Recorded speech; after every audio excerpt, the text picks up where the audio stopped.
It's a fact. There's an awful lot of charities that could use your help. Here's a whole shopping bag full of solicitations.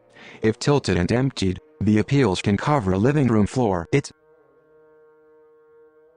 I don't know about you, but I'm confused as to which charities that I should donate to. There's too many. How do I know if my money is well spent? 'Tis the season for giving.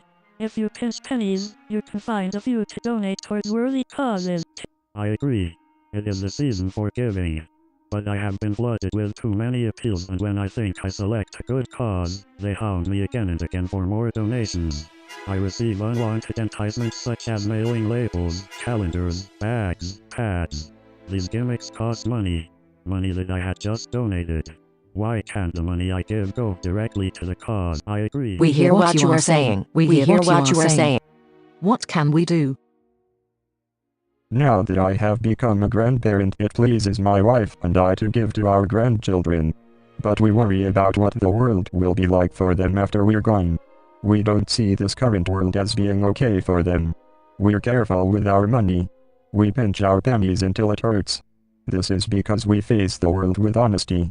Our goal is to give to the correct charities. This will help make the world a better place for our grandchildren.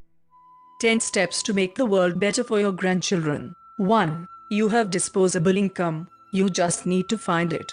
2. It should hurt to pinch pennies and contribute. 3. Set your moral compass. Giving is an obligation. It's not optional. 4. It's a big world. Don't constrain giving based on religious prejudice or location. 5. Be wary of celebrity endorsements. Pick and choose non-profits on your own. 6. Get to know media tools that help you make wise choices. 7. Occasionally use Charity Watch or Navigator rating websites. 8. Understand the value of scientific and empirical rating metrics that can hound charities, making them more efficient. 9. Focus on selecting the most efficient charities. This gives you the biggest bang for your buck. 10. Remember who's paying the non-profits payroll. You get to call the shots based upon your favoring non-profits with the best mission controls in place. This is called donor clout. Use it. Well, it's the time. Time for a chat over a beer, my friend. Let's start with some sobering facts. When all non-profits are considered, the bulk of raised funds is used to raise more funds. It could be that just 25% goes directly to the cause if one considers not just fundraising but normal overheads such as CEO salaries and so on. Earlier it was suggested that donor clout should play a role. What role? Donors who know about well-managed charities, ones that minimize fundraising costs, for example, should donate to them. It's that simple. The effect of favoring efficiently run charities will be to prick the bubble of inflated and wasteful costs. Okay? Well, if you have time, use the internet to identify more efficient non-profits. This site is called Charity Navigator. It can help navigate through the bewildering assortment of non-profits. It also supplies lists of favorable charities. Using lists like that for selecting who to contribute to will, over time, force the poorly rated charities to become more efficient. In effect, you're doing your part to prick the bubble.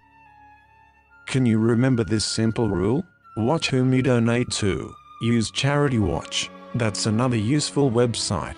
The site is hosted by the American Institute of Philanthropy. One page on the site shows an open book next to charity names. Be wary of charities that refuse to open their accounting books, okay? Well, I can bloody well guess what you're thinking.